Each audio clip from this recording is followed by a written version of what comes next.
Pessoal, na semana passada nós falamos sobre a potenciação, uma operação extremamente útil na matemática que visa resolver uma série de problemas. Mas assim como a soma tem a subtração como operação oposta, a multiplicação tem a divisão como operação oposta, assim como o queijo tem a goiabadinha como seu complementar, assim como a laranja tem a sua outra metade, assim como a carne tem a unha, como diria o Fábio Júnior, a potenciação tem a radiciação como sua operação oposta. Então a gente vai entender essa operação que é oposta da potenciação, a gente também vai entender a relação entre essas duas operações, entender suas propriedades, resolver exercícios, enfim, um conteúdo bem completo sobre radiciação, para você aprender de vez essa matéria. Vou deixar recomendado aqui em cima o vídeo de potenciação, é importante para que você entenda o que a gente vai fazer hoje aqui na radiciação. Então, sem mais enrolação, bora para o vídeo. Então, o que é a radiciação? A radiciação é uma operação que realizamos quando queremos saber um número que, multiplicado por ele mesmo uma determinada quantidade de vezes, resulta em um valor que conhecemos. Então, eu teria a seguinte pergunta aqui. Eu estou querendo uma raiz cúbica de 8. E a gente já vai entender esse termo cúbica aqui. Mas o que eu tenho que ler quando eu vejo essa expressão aqui? Eu estou querendo um número que vezes ele mesmo. Quantas vezes? 3 vezes me dá esse valor de dentro da raiz, que é o 8. Então, que número que vezes ele mesmo 3 vezes dá 8? Se eu pensar, o 1 vezes 1 vezes 1, 1 3 vezes, né, vezes ele mesmo 3 vezes, me resulta em 1. Então não é a resposta que eu estou procurando. Agora, quando eu penso em 2, olha só, eu tenho que o 2 vezes o 2 vezes o 2, ou seja, o 2 vezes ele mesmo 3 vezes, resulta em 8. Então a resposta dessa raiz é 2. Então por que a raiz cúbica de 8 é 2? Porque se eu for pensar que 2 vezes ele mesmo 3 vezes, me dá o 8. E por que tem uma relação com a potenciação, né? Se eu for parar para pensar, esse 2 vezes ele mesmo 3 vezes é a mesma coisa que 2 ao cubo. Certo? A gente já vai entender um pouquinho melhor sobre essa relação entre as duas operações. Então o número que a gente procurava para responder essa pergunta, né? Qual o número que multiplicado por ele mesmo 3 vezes resulta em 8? É o 2. A resposta dessa pergunta então é o 2. Então a mesma coisa que eu dizer que número que é multiplicado por ele mesmo 3 vezes resulta em 8, é eu fazer uma raiz de 8 com índice 3. Então o número que multiplicado por ele mesmo 3 vezes, é o número aqui do meu índice, resulta no número aqui de dentro da raiz, que é o 8. Então o símbolo da radiciação aqui eu tenho radical, seria essa como se fosse uma cabaninha que está cobrindo o x. Eu tenho aqui o índice, então, que indica quantas vezes o número que a gente está procurando vai ser multiplicado por ele mesmo. Eu tenho o radicando, que indica o resultado da multiplicação do número que procuramos, ou seja, a raiz, tantas vezes quanto for o valor do índice. Isso quer me dizer que quando eu estou procurando então uma raiz, eu tenho que encontrar um número b aqui, que vezes ele mesmo n vezes me dá a resposta x. Quando eu estou falando aqui raiz quadrada, que seria a raiz de 2, né, índice 2, do 4, eu estou procurando um número que vezes ele mesmo 2 vezes me dá o número aqui de dentro, que é o 4. Que número que vezes ele mesmo 2 vezes me dá 4? É o 2 também, né? Porque 2 vezes 2 me dá 4. Quando eu estou procurando a raiz quadrada, ou seja, a raiz aqui, o índice 2 de 9, eu estou querendo um número que vezes ele mesmo 2 vezes me resulta em 9. A resposta aqui seria 3, porque 3 vezes 3, ou seja, o 3 multiplicado por ele mesmo 2 vezes, isso aqui me resulta em 9. Então, a operação de raiz visa responder essa resposta. Que número que vezes ele mesmo, tantas vezes quanto for o índice, me resulta o número ali do radicando. A gente tem uma nomenclatura especial para alguns tipos de raízes. A primeira delas é a raiz quadrada, que é o índice 2. Quando eu tiver o índice 2, então eu chamo de raiz quadrada. E nesse caso eu não preciso escrever o índice. Tá? Fica implícito aqui que esse índice aqui é 2. Em todas essas raízes aqui, fica implícita que o índice é 2. Então vamos pensar nessas raízes aqui, raízes quadradas de 16, de 25 e de 49. Então, como a gente viu, a resposta que essa raiz visa responder é que número que vezes ele mesmo 2 vezes me dá 16. Pensa aí, que número que vezes ele mesmo 2 vezes dá 16? A resposta aqui é 4, e se você pensou em 4, pensou certo, porque 4 vezes 4 me dá 16. Da mesma forma que o 25, qual que é a raiz quadrada de 25? É um número que vezes ele mesmo 2 vezes me resulta em 25. A resposta aqui é 5. Por quê? 5 vezes 5 me dá 25. Raiz quadrada de 49. Que número que vezes ele mesmo 2 vezes dá 49? É o 7. 7 vezes 7 é 49. Então eu sempre penso que número aqui que vezes ele mesmo tantas vezes quanto for o índice me resulta o número aqui do radicando. Aqui a gente já fez esse exemplo, né? Mas que número que vezes ele mesmo 3 vezes dá 8? É o 2. Porque agora eu já estou pegando aqui, ó, 3 vezes. Então 2 vezes 2 vezes 2, 3 vezes. E quando o índice for igual a 3, a gente chama então de uma raiz cúbica. A raiz cúbica, então sempre que eu perguntar qual a raiz cúbica de 8, entende-se que o índice é 3. Quando eu falo raiz quadrada, entende-se que o índice é 2. Você pode pensar em termos de dimensões ali da geometria, né? O quadrado ele tem 2 dimensões, simplesmente comprimento e altura, e a raiz cúbica, né? Um cubo já são 3 dimensões, então pode pensar assim para lembrar dos índices. Aqui, raiz cúbica de 27. Que número que vezes ele mesmo 3 vezes me dá 27? Então se eu pensar aqui no 3, o que acontece? O 3 vezes ele mesmo 3 vezes dá 3 vezes 3 é 9, vezes 3, 27. Então a resposta aqui é 3, porque 3 vezes ele mesmo 3 vezes dá 27. Agora aqui, que número que vezes ele mesmo 3 vezes me dá 64? A gente já viu que não é o 2, não é o 3, vamos tentar o 4. Então se a gente fizer 4 vezes o 4 vezes o 4, 3 vezes porque o índice aqui é 3, eu vou ter 4 vezes 4 é 16, que vezes 4 vai me dar 64. Então a resposta aqui é 4. Então é assim que eu faço as operações de raiz. Alguns exemplos então, raiz cúbica de 27. Que número que vezes ele mesmo 3 vezes me dá 27? A resposta então é 3, porque 3 vezes 3 vezes 3 é 27. A gente até tinha feito esse exemplo anteriormente. Agora, o segundo exemplo aqui, raiz quinta, ou raiz de índice 5 de 32.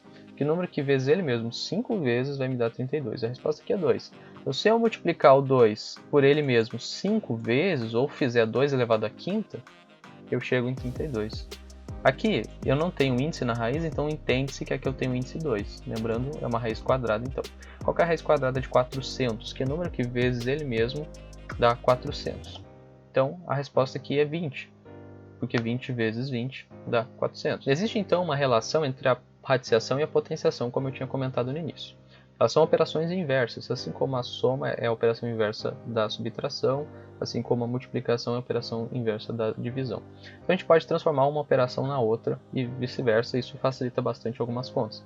Então aqui eu tenho que lembrar que eu tenho o índice 2 aqui na minha raiz, e aqui quando eu não tenho nada, no 4, né, eu posso considerar que eu tenho 1, certo? Então eu tenho 4 elevado a 1 no índice 2. O que eu faço então é transformar esse índice da minha raiz como sendo uma fração aqui na potência. Então ficaria assim, ó, 4 elevado a meio. Percebe então que o número de fora veio aqui para baixo da fração, virou um denominador da fração? Para você poder lembrar disso, o que a gente costuma dizer? Eu tinha aqui então o 2 que ele estava para fora da raiz e o 1 como se ele estivesse dentro de uma cabaninha, certo? Dentro de uma casinha. Então a gente costuma dizer assim, né? Quem está no sol, que era o 2, vem para a sombra, olha só, percebe que agora ele está embaixo da sombra ali da barrinha, né, da fração.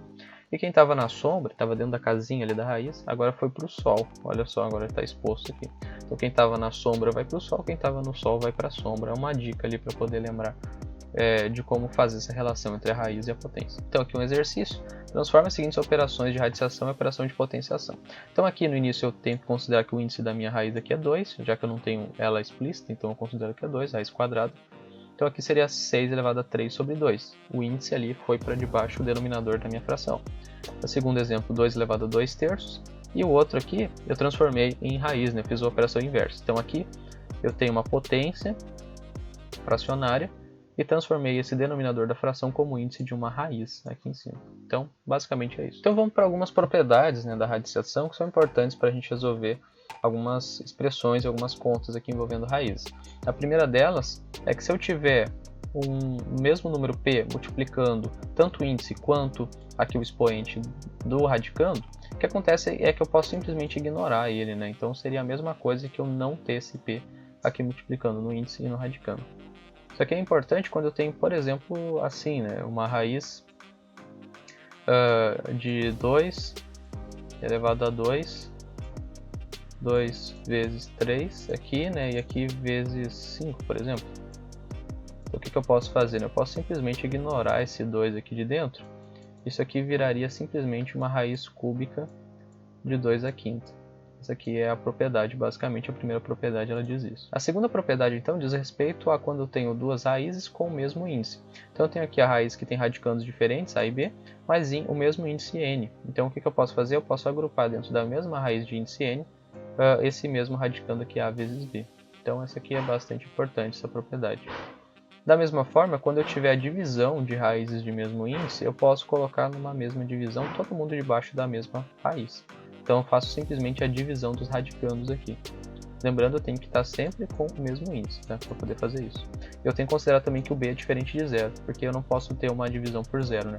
Então nunca o denominador de uma fração pode ser zero. Só esse detalhe. Se eu tenho então um parênteses multiplicando aqui uma raiz de índice n com a, o que eu posso fazer? Eu posso levar esse expoente aqui para dentro da raiz. Por que isso acontece, né? Se eu tivesse escrito essa raiz aqui como sendo uma potência, seria 1 sobre n. Lembrando ali, né, da relação, eu levo para debaixo do denominador de uma fração. E esse m, então, estaria multiplicando aqui por fora. Eu faço como se fosse uma distributiva ali para dentro do parênteses. Então, esse m vem multiplicando aquele 1, fica m sobre n.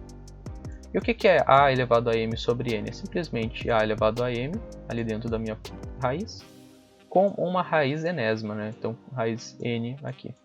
Então, seria simplesmente, por isso que eu tenho essa propriedade, né? De se eu tenho um expoente ali multiplicando toda a raiz, então eu consigo trazer para dentro da raiz, por isso que isso acontece. Por fim, aqui então, eu tenho que, caso eu tiver uma raiz de uma raiz, né? Eu posso simplesmente multiplicar os índices, então, raiz enésima da raiz emésima de a, então eu posso simplesmente fazer uma raiz de n vezes m de a. Simples assim. Quando eu tenho uma raiz num denominador de uma fração, ou seja, lá embaixo de uma fração, isso gera um problema. Normalmente a gente não deixa a raiz lá embaixo. Tá? É uma coisa assim que a gente costuma dizer que não pode, mas não pode é uma palavra muito forte. Né? Na verdade pode deixar uma raiz no denominador. Acontece que não é usual. Então o que acontece é que a gente tira aquela raiz do denominador porque não é usual deixar ali. Então é basicamente por um costume, vamos dizer assim. Não quer dizer que você não precisa. O resultado é a mesma coisa se você tivesse deixado a raiz no denominador ou se não tivesse deixado, mas costuma-se não deixar no denominador. Então o resultado é o mesmo, mas é um passo a mais que é feito. E normalmente as respostas dos vestibulares e das provas assumem uma resposta em que a raiz não está no denominador. Então a gente tem que aprender como tirar essa raiz do denominador. Eu tenho aqui então a raiz quadrada de elevado a menos 1. Certo? A raiz quadrada de 2 elevado a menos 1. O que acontece quando a gente viu lá na potenciação, né, que essa raiz negativa faz com que isso aqui vire uma fração, isso aqui vai lá para o denominador. Então eu tenho que tirar essa raiz do denominador. O que eu faço? Eu multiplico em cima e embaixo pela raiz que eu tenho aqui no denominador. Então se eu tenho aqui raiz de 2, eu vou multiplicar em cima e embaixo por raiz de 2. Raiz de 2 vezes 1, aqui então multiplicação de frações, eu simplesmente multiplico de cima pelo de cima, o de baixo pelo de baixo. Então raiz de 2 vezes 1 é raiz de 2. E aqui embaixo eu tenho raiz de 2 vezes raiz de 2. O que eu posso usar aqui como propriedade então? Né? Eu simplesmente tenho duas raízes aqui embaixo com o mesmo índice. Como a gente viu nas propriedades, eu conservo aqui uma só raiz, multiplicando aqui os radicandos. O que acontece então? Eu fico com uma raiz quadrada de 4. Só que a raiz quadrada de 4 é uma raiz que eu consigo calcular. Então raiz quadrada de 4 é 2, porque 2 vezes 2, ou seja, 2 vezes ele mesmo 2 vezes, me resulta em 4. Então a mesma coisa que eu ter 1 sobre raiz de 2, é eu ter raiz de 2 sobre 2. Se tu colocar aí na calculadora e digitar esses valores, você vai ver que é a mesma coisa. Só que costuma-se usar essa expressão ao invés dessa aqui no denominador. Então uma dica aí, sempre que aparecer uma raiz no denominador, você simplesmente multiplica em cima e embaixo, só pela raiz ali, que ela já vai sumir e você já consegue continuar sua conta. Existem alguns casos em que a gente não consegue encontrar a raiz tão rapidamente assim. Então a gente tem uma forma de poder encontrar ela que é através da fatoração. A fatoração em fatores primos. Então, por exemplo, raiz de 8 aqui, raiz quadrada de 8, né? Então, como é que eu faço isso? Não existe nenhum número inteiro que multiplicado por ele mesmo resulte em 8. Mas eu consigo simplificar essa raiz. Vamos fatorar o 8 então. Então, quando a gente vai fatorar o 8 aqui, a gente chega em 2 ao quadrado vezes 2. Por quê, né? Fatorando o 8 aqui, por 2 a gente consegue chegar em 4, por 4 a gente consegue chegar em 2 e por 2 a gente chega finalmente em 1. Como eu estou tendo uma raiz aqui quadrada, ou seja, de índice 2, eu vou agrupar esses termos de 2 em 2, certo? Então eu agrupei esses termos aqui de 2 em 2, tendo 2 ao quadrado vezes 2. Poderia ter agrupado em 2 ao cubo? Poderia. Só que como o índice da raiz é 2, eu agrupo de 2 em 2. E já vai fazer sentido por quê, né? Quando eu tenho aqui uma raiz com um expoente igual ao índice aqui de fora, eu posso cortar e tirar ele para fora da raiz. Por que isso acontece então? Né? Se a gente pegar essa expressão, vamos fazer aqui no cantinho. Eu teria aqui uma raiz quadrada de 2 ao quadrado vezes raiz quadrada de 2. A gente viu que quando eu tenho raízes de mesmo índice, eu posso simplesmente multiplicar, né, juntar os termos ali dos radicandos. Então eu fiz aqui a operação inversa. Na verdade, eu tinha eles agrupados e desmembrei. Basicamente foi isso. E agora, se eu olhar separadamente para essa primeira raiz aqui, o que acontece? Esse 2 aqui do índice eu consigo cancelar com esse 2 aqui da potência. Então esse 2 aqui não está mais dentro de uma raiz, ele saiu para fora. Sobrou só aquele 2 ali que eu não consigo cortar, né? Não tem potência. Então resultou em 2 raiz de 2. Então por isso. Então a fatoração ela é importante para a gente poder simplificar raízes grandes, raízes que a gente não consegue encontrar o resultado imediatamente. E até para achar a resposta de raízes grandes também, a fatoração vai me dar um resultado exato. Vamos ver mais um exemplo. Raiz cúbica de 200, né? Como é que a gente faz então? A gente vai fatorar o 200.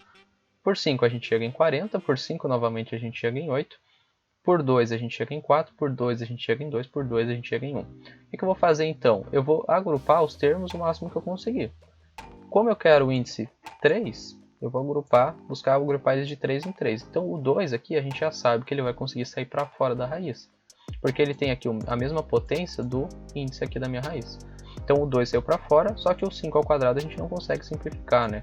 2 eu não consigo cortar com 3 ali, então ficou simplesmente 2 raiz cúbica de 25. Então aqui eu fatorei a minha raiz. Vamos fazer um exercício aqui então. Esse primeiro aqui resolve essa expressão grandona. O que a gente pode ver aqui? Primeiro eu tenho que resolver aquilo que está dentro do parênteses. Então essa raiz de 9 aqui, a gente já viu que a raiz quadrada de 9 é 3. Mais 2 vezes a raiz de 25, a gente sabe também que é 5. A raiz quadrada, né, de 25 é 5, porque 5 vezes ele mesmo duas vezes, que é o meu índice aqui, vai me resultar em 25. Mais 1, e aqui eu tenho, fora desse parênteses, duas vezes, e aqui uma raiz cúbica disso tudo. O que eu tenho aqui então? Primeiro aqui eu tenho que resolver dentro do parênteses novamente, e eu tenho que dar prioridade para a multiplicação. Então 2 vezes 5 é 10, mais 3, isso tudo aqui está dentro de um parênteses, multiplico 2 ali de fora, mais 1. E aqui isso tudo está numa raiz cúbica. Vamos continuar resolvendo aqui então. Tenho aqui uma raiz cúbica de 3 mais 10 aqui vai me dar 13, vezes 2 vai me dar 26, mais 1. Opa, o que eu cheguei aqui então? Raiz cúbica de 27. O que nós vimos então que a raiz cúbica de 27 é o 3. Então a resposta aqui dessa expressão é 3. O último exercício aqui então, ele está me perguntando se a expressão ela é verdadeira ou se ela é falsa. Então aqui essa primeira expressão, eu tenho aqui 3 raiz de 12 sobre 2. O que a gente tem então? Vamos tentar fatorar o 12 aqui do lado para ver se eu consigo simplificar isso. Fatorando 12, por 2 eu chego em 6, por 2 eu chego em 3, por 3, esse aqui é um 3, eu chego em 1. Então como é uma raiz quadrada eu consigo agrupar de 2 em 2. Então 2 ao quadrado vezes 3. Isso faz com que aquela expressão aqui, essa primeira expressão, ela vire o seguinte, 3, o 2 ao quadrado, como o índice também é 2, ele vai para fora da minha raiz. Sobrou dentro da raiz só o 3, que não consegue sair, coitado. Dividido por 2. Então, corto isso aqui, eu resultaria em 3 raiz de 3. E aqui ele tem 3 raiz de 2. Então essa afirmativa aqui ela está falsa. A segunda alternativa, então, ela vai me dizer o seguinte, 2 vezes raiz de 3 elevado a menos 1. Como a gente viu então, o expoente negativo faz com que isso tudo vá para o meu denominador.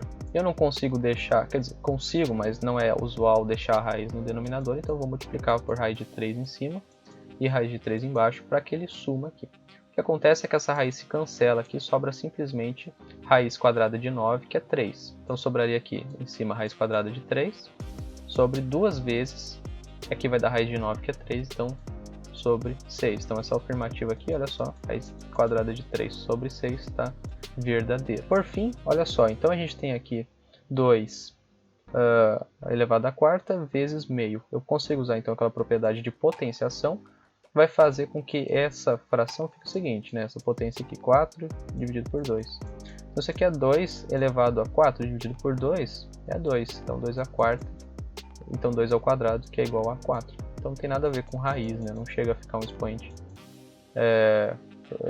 fracionário ali para poder tornar uma outra raiz, muito menos um 2 para fora. Então essa afirmativa está errada. Resposta certa, então letra B, apenas a segunda está verdadeira. Bom, o vídeo de hoje ele já ficou bem grande. Então a gente vai deixar essa parte de operações com radicais para o próximo vídeo de matemática. Eu espero que esse vídeo até aqui tenha te ajudado a entender um pouquinho mais sobre o que é uma raiz, como fatorar e como resolver algumas expressões usando suas propriedades. Ainda tem esse tópico aqui de operações e a gente vai resolver ainda mais exercícios. Então fica ligadinho para você poder ficar craque nesse conteúdo. Se você gostou e esse vídeo foi útil para você, não esquece de deixar o seu like aqui embaixo, se inscreve para poder estar atento a todos os vídeos que nós postamos por aqui, tanto de matemática quanto de física. Não esqueça que toda terça tem resumo novo lá no perfil do Instagram, o perfil está aqui na descrição. E também todas as sextas a gente tem vídeo novo aqui no YouTube. Um forte abraço a todos vocês e bons estudos!